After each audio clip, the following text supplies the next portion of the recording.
y antenas. Si sales, utiliza ropa, accesorios y calzado adecuado. Aléjate de las riberas de los ríos y torrenteras.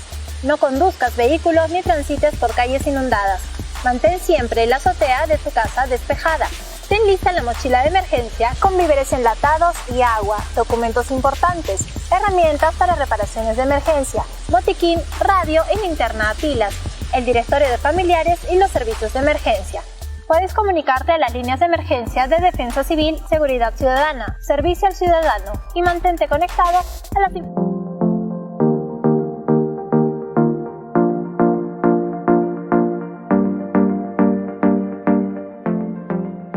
Buenos días amigos, ¿cómo les va? Nuevamente reunidos en nuestro programa sobre tertulias acerca del patrimonio de Arequipa, en esta oportunidad acompañado de dos excelentes amigos y profesionales, por supuesto, el arquitecto William Palomino, gerente del Centro Histórico y Zona Monumental de la Municipalidad Provincial de Arequipa, que siempre nos acompaña y además forma parte de este programa de las tertulias sobre el patrimonio de Arequipa, y en esta oportunidad el arquitecto Álvaro Zúñiga Alfaro, que es docente de la Escuela Profesional de Arquitectura de la Universidad Católica de Santa María, y con quienes vamos a conversar acerca de la vivienda colonial y el estilo mestizo en la arquitectura arequipeña. Y me gustaría, antes de entrar en materia, referir que la arquitectura, según conversábamos con el arquitecto Álvaro Zúñiga, en Arequipa podríamos remontarla, por ejemplo, a esa influencia romana del domus romano, ¿no es cierto? Y podríamos identificar igualmente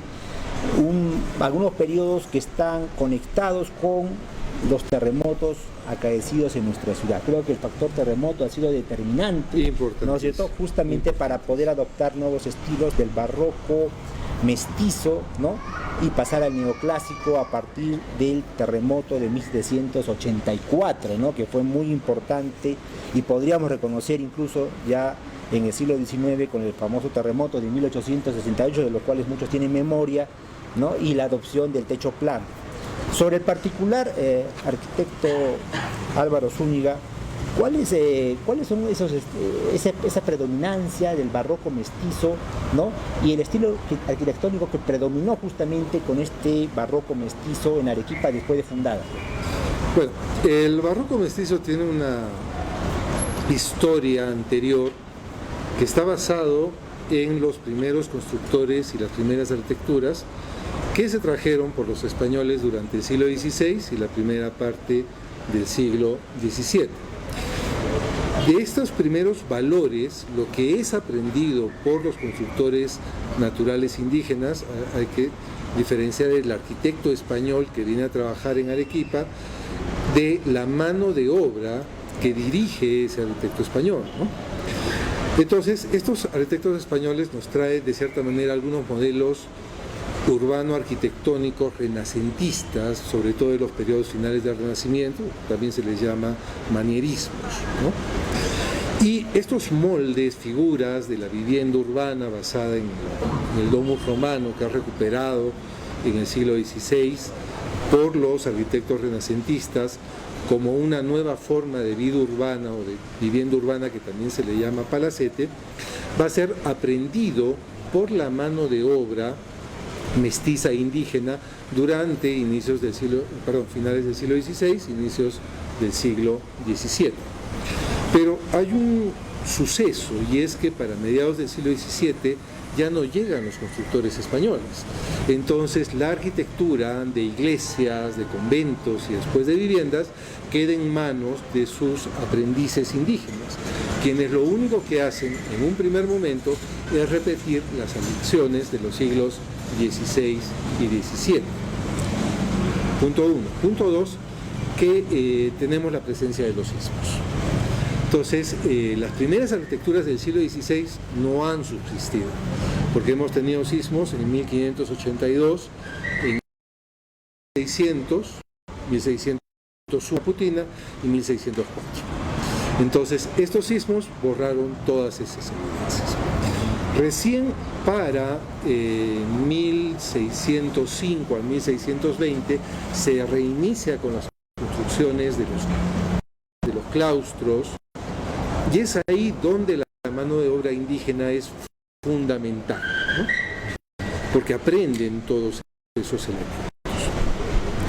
Pasado el sismo de 1687, que también se le conoce como el sismo de Santa Úrsula, porque cayó el terremoto de Santa Úrsula, iglesias y conventos consolidados, el material que da la piedra sillar, con un ornamento, lo llamamos ornamento mestizo o barroco mestizo, y después de este terremoto, esas formas ornamentales, esos sistemas constructivos empiezan a pasar a las viviendas coloniales. Y es durante todo el siglo XVIII donde se consolida la ciudad con el sistema de muro a cajón, con soga y tizón de piedra sillar, las bóvedas de medio punto, mestizo, ¿no? Entonces la vivienda colonial del siglo XVIII no es otra cosa que consecuencia de lo aprendido en el siglo XVII y bueno, lo poco que se sabe del siglo. Bien, arquitecto William Palomino, sabemos que hubo un predominio también de la arquitectura académica, ¿no?, a los inicios, después de fundada la ciudad de Arequipa por los españoles, y luego cuando esta arquitectura académica está más asociada a la presencia de los constructores españoles, venidos de España, por supuesto, pero ya en el siglo XVII, con este barroco mestizo, en donde son los aprendices, la población nativa originaria de la zona de Cotahuasi, ¿no es cierto?, que era movilizar esa mano de obra hacia la ciudad para la construcción de los edificios. Hablamos ya en el siglo XVII de una arquitectura más empírica, más de terreno, de esos aprendices que habían aprendido de sus maestros españoles. Ese tránsito, ¿en qué medida afecta también en la adopción de los estilos arquitectónicos que conocemos en nuestra ciudad a partir del siglo XVII y XVIII? Es interesante, por ejemplo, algunos documentos, el libro Evolución Urbana de Ramón Gutiérrez es un registro documental. Es un primer ensayo que trata de más o menos establecer cómo va evolucionando la arquitectura, ¿no? Claro. De hecho, que también tenemos el libro de Héctor Velarde sobre la arquitectura peruana, donde por primera vez, por ejemplo, él habla de la arquitectura barroca y le acuña el carácter de mestizo, haciendo mención a la decoración. Pero yo quiero resaltar sobre todo la presencia de un significativo en la arquitectura como es don Toribio de Alcaraz. Y hay una discusión sobre Toribio de Alcaraz, porque se pensaba alguna vez que Toribio de Alcaraz era el constructor que estuvo en Pátzcuaro, en México, que hizo grandes obras en esta zona y luego también estuvo en Arequipa y terminó estando en Bolivia. Y de hecho que la fortuna que tenía le permitió, por ejemplo, ser parte de ese proceso económico del sur con el tema de la explotación de Potosí. Entonces, pero este Toribio de Alcaraz no es el mismo Toribio de Alcaraz de México. Este Toribio de Alcaraz es uno que llega de Europa, de España específicamente, y aparece en los registros de la primera plaza renacentista española, que es la Plaza de Alcaraz. Y esta plaza particularmente le da inicio, por ejemplo, a la configuración nueva de lo que debería ser los patrones novedosos sobre cómo debe configurarse la estructura del espacio central. Y es contratado Toribio de Alcaraz para hacer el tallado de la fachada, por ejemplo, del Templo Mayor o el primer edificio que albergó antes la Catedral de la ciudad de Arequipa. Y además de ello cuenta que, según el texto mismo de Ramón Gutiérrez, que hizo algunas otras construcciones como los molinos, el molino de las Machuca en Arequipa y otros edificios más.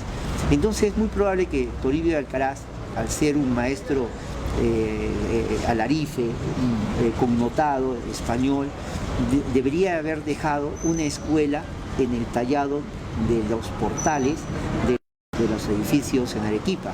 O sea, portales que probablemente debieron haber tenido la fisonomía de la fachada de lo que es San Francisco actualmente. O sea, para tener una idea de lo que debió haber sido el inicio de esa arquitectura.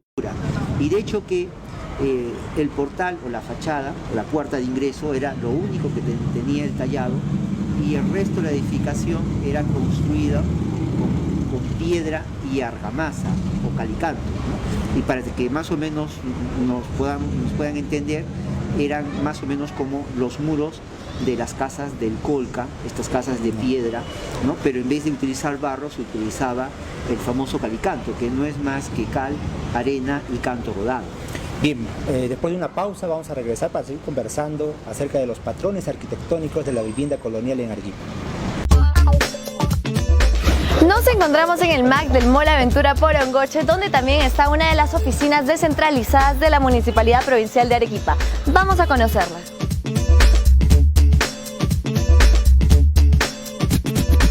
Aquí pueden realizar los siguientes pagos y trámites: el pago del impuesto vehicular, predial, alcabala, arbitrios municipales, todo lo que son las actas de defunción, de matrimonio, partida de nacimiento, pago a las papeletas de tránsito y todo lo que es orientación al cliente.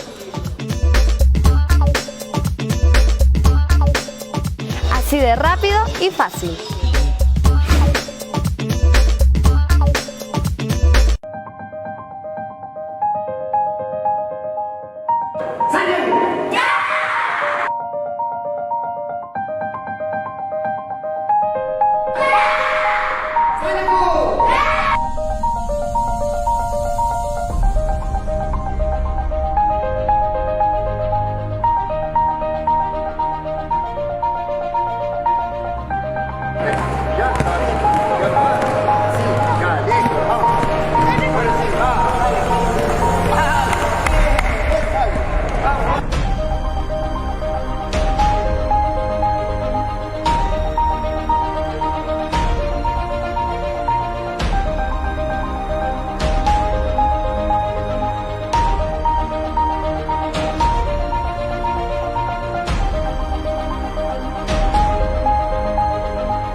Regresamos a nuestra tertulia sobre patrimonio de Arequipa, muy bien acompañados como siempre por el arquitecto William Palomino y también el arquitecto Álvaro Zúñiga, que nos acompaña en esta oportunidad, hablando sobre la vivienda colonial en Arequipa. Y sería bueno recordar para las personas que nos siguen, ¿no?, cómo era el estilo o el diseño de construcción de la vivienda en Arequipa después de fundada por los españoles en 1540, ¿no? Sabemos que había primero una vivienda de adobe a dos aguas con techo de paja, luego ya se usa el sillar como material de construcción, pero los techos siguen siendo a dos aguas pero de teja. Y el terremoto de 1784 marca, como decíamos, un antes y un después, ¿no? Los terremotos han sido siempre un elemento importante. Yo alguna vez sostuve que después de un terremoto se escribió una gran historia en Arequipa, ¿no? Y esto creo que es igualmente importante porque después de 1784 se adopta ya el uso de la bóveda y las casonas tal como las conocemos hoy en día. Pero me gustaría preguntarle al arquitecto Álvaro Zúñiga, ¿no?, este tránsito, ¿no?, para que se entienda mejor cómo de las viviendas en Arequipa en la época colonial, cuáles fueron los estilos arquitectónicos que adopta. Hablamos de la famosa vivienda romana, que es una impronta prácticamente de lo que tenemos acá en Arequipa, no la andaluza, no la española, sino básicamente la romana. Entonces, ¿cuáles son esa distribución, esos parámetros arquitectónicos que caracterizan a la vivienda colonial arequipeña? Bueno, todo depende de la época, porque cada época tiene sus ideas y cada idea genera una forma arquitectónica.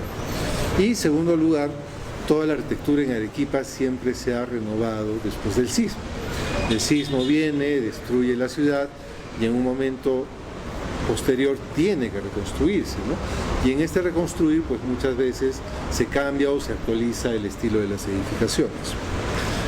De las primeras edificaciones de las que realmente tenemos registro está en el libro del doctor Ramón Gutiérrez, y nos habla pues que el siglo XVI todavía es una ciudad incipiente donde el español tiene que habitar y tiene que construir una casa, de repente sin mucho lujo, de repente sin mucho tamaño, solo porque el proyecto colonial no está consolidado y él tiene la necesidad de habitar prontamente, ¿no? Entonces, las edificaciones de esta época, pues, presumiblemente son pequeñas, muros de calicanto o muros de adobe y unos techos a dos aguas de teja, que era pues lo que era más accesible en ese momento. Sin embargo, cuando llegan ya los primeros terremotos, 1582, 1600, 1601, 1604, todas estas estructuras quedan dañadas y se reinicia la construcción de la ciudad. Por algunos estudios históricos, por ejemplo la casa Bustamante y Benavides, que es la que ocupa el Museo de la Juanita en la Universidad Católica, sabemos que estas casas de adobe y calicanto se siguieron construyendo durante todo el siglo XVII e incluso se prolongaron hasta el siglo XVIII. En el caso del siglo XVII es importantísimo el sismo de 1687, ¿no? Que después de la destrucción, pues la misma tecnología que se utilizaba para iglesias empieza a utilizarse para viviendas, para casonas. Es el caso de la casa Flores del Campo.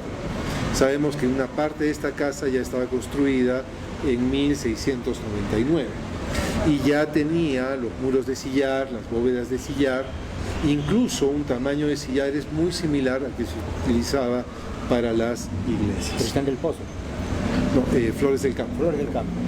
Dije Tristán del Pozo. No, está bien. Es Flores del Campo.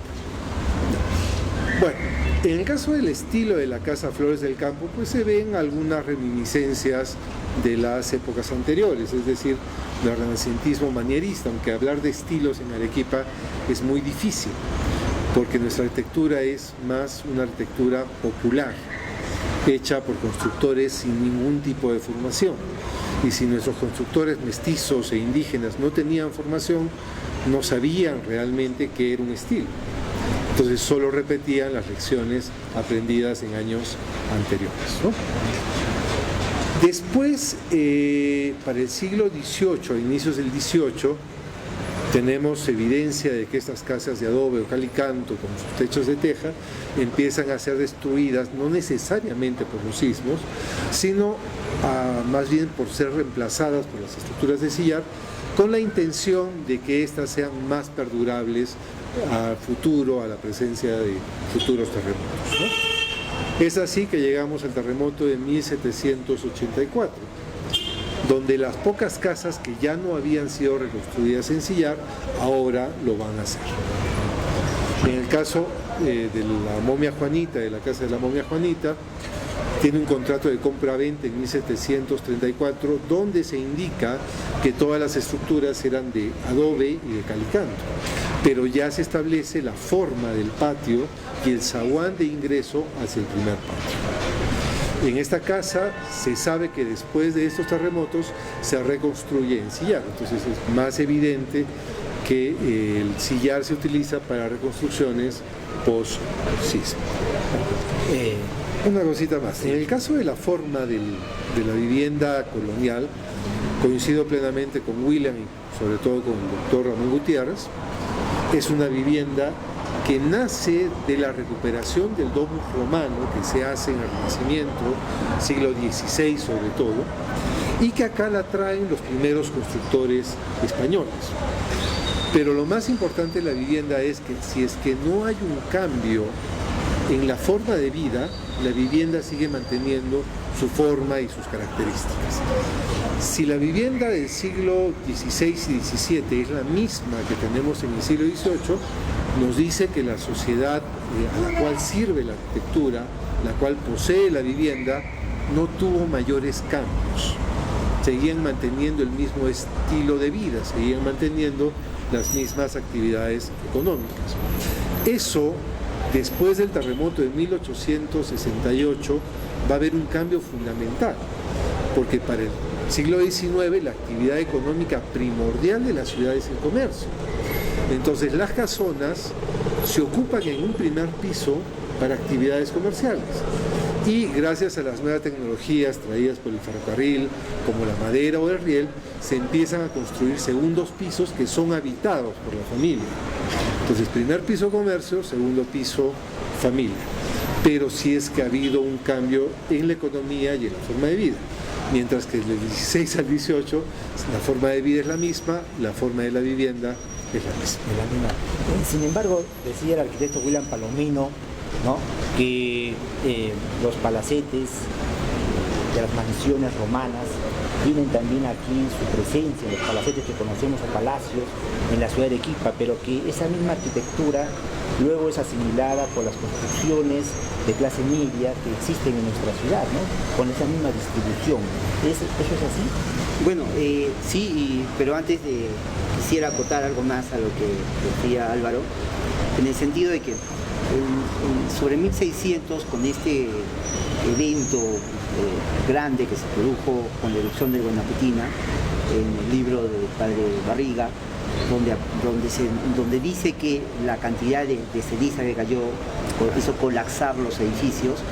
Este registro se encuentra identificado desde el punto de vista arqueológico, es decir, hay una fase, si se excava a 1 metro de profundidad, en cualquier parte de la ciudad de Arequipa lo que vamos a encontrar es una especie de ceniza blanca, o sea, de arena blanca, que no sería más que la ceniza volcánica, que en algunos casos tiene hasta 30 centímetros de potencia, o sea, de altura. Y en medio de esa capa, en la parte media de las calles, por ejemplo, de las que se han abierto para hacer el cableado subterráneo de drenaje, se encuentra la evidencia de la teja, ¿no? Y es probable que en algunas casas hayan sido hechas de piedra más calicanto y otras ya hayan tenido la piedra tallada, que es lo que nosotros conocemos como el sillar. Entonces ha habido pues ahí una especie de, digamos, de cierta, digamos, uso mixto. Pero ojo, también en el proyecto que se hizo en el año 97 en el templo de Santo Domingo, para cambiar el piso, las bases de los muros de sillar no son de sillar, son de ladrillo. Y de hecho que la evidencia de que pudo también el ladrillo haber compartido en esa época también parte de nuestra fisonomía del sistema constructivo está en San Francisco y en Santo Domingo, que son los edificios más antiguos. Entonces el panorama de la casa arequipeña pudo haber sido entre muros de ladrillo, probablemente las personas que tenían mucho más riqueza, compartida con muros de piedra tallada, de sillar, que eran mucho más caros, y las piedras de canto rodado que configuraban la casona. Y la casona tenía la fisonomía de la casa de la mansión o del manso romano, de ahí deviene la palabra manzana, que es el conjunto de pequeños palacios o mansiones, que en el tiempo no solamente fue exclusivo para los ricos, sino que se extendió a las clases medias, y ahí aparece el siglo XIX. Bueno, regresamos con estos comentarios del arquitecto William Palomino después de la pausa. Escuela Taller Arequipa. Formación gratuita para jóvenes con bajos recursos. Estamos ubicados en calle Cruz Verde 217B Cercado. Allí nuestros alumnos aprenden las especialidades de carpintería, albañilería y cantería, jardinería, herrería y forja. Los únicos requisitos son tener de 17 a 27 años y la copia de tu DNI. Todos nuestros alumnos tienen beneficios como movilidad, alimentación, seguro contra accidentes, uniforme de trabajo y material de estudio, totalmente gratuito. Informes al número 21367. La Escuela Taller de Arequipa, pule tu.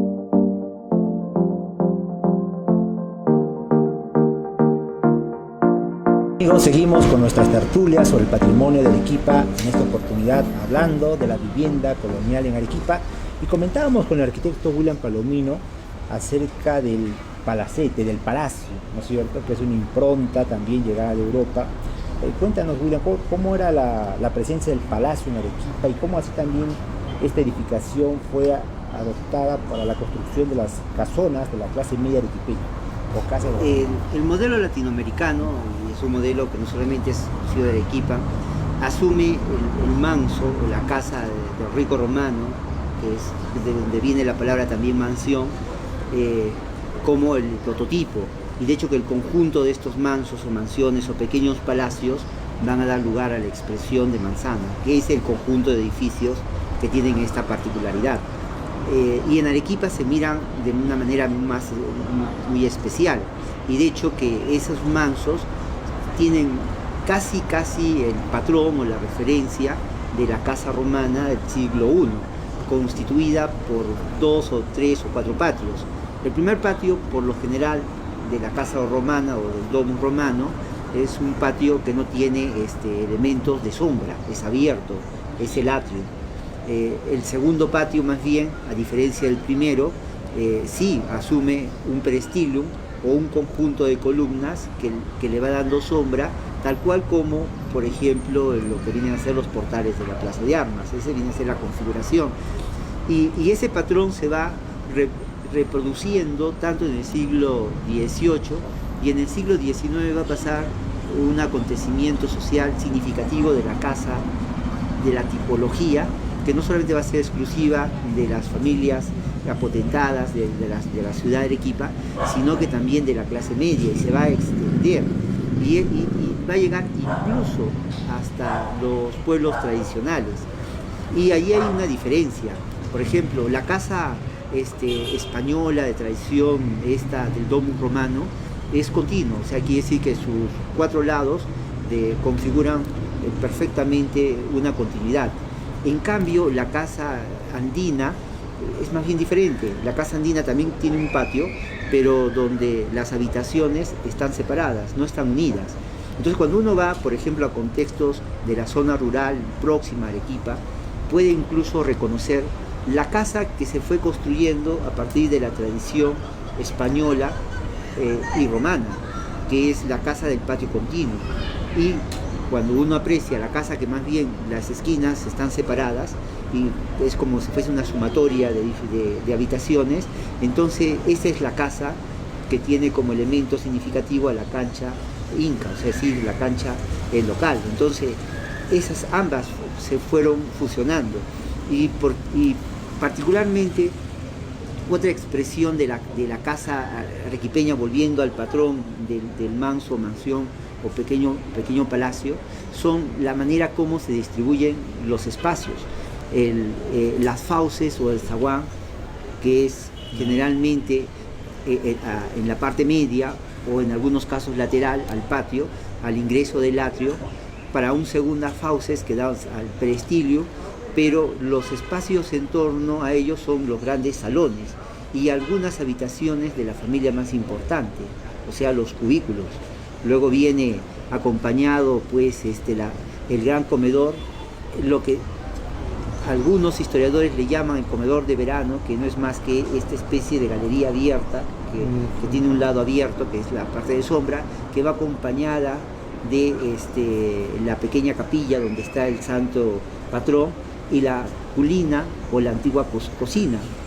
Y luego finalmente acaba en un elemento importante de la casa, que es el hortus o la huerta o el huerto, de donde formaba parte de la misma construcción o ideario de la casona. Y eso se ha ido reproduciendo, a pesar de que ha pasado los años. Aún todavía en Arequipa existe la idea de que cuando uno construye debe de tener su casa, su patio y su huerta, ¿no? Y es así como se ha ido construyendo esa idea, que es bueno que se siga manteniendo, porque es casi el sello, la impronta de la casa arequipeña. Claro. Bien, arquitecto Álvaro Zúñiga, usted comentaba en el primer bloque de que los diseños ya en el siglo XIX, por ejemplo, después del terremoto de 1868, con el uso del riel, ¿no?, y los techos planos que reemplazan en ciertas casonas a la bóveda, permite también la edificación de un segundo nivel en las casonas, y por supuesto el alquiler, ¿no?, o el uso de como tiendas comerciales de lo que son las tiendas, lo que vendría a ser la fachada de la casa hacia la calle, ¿no? Entonces, ¿cómo cambiaron los estilos de vida también entre las personas que habitaban estas casonas desde los siglos XVI hasta el siglo XIX?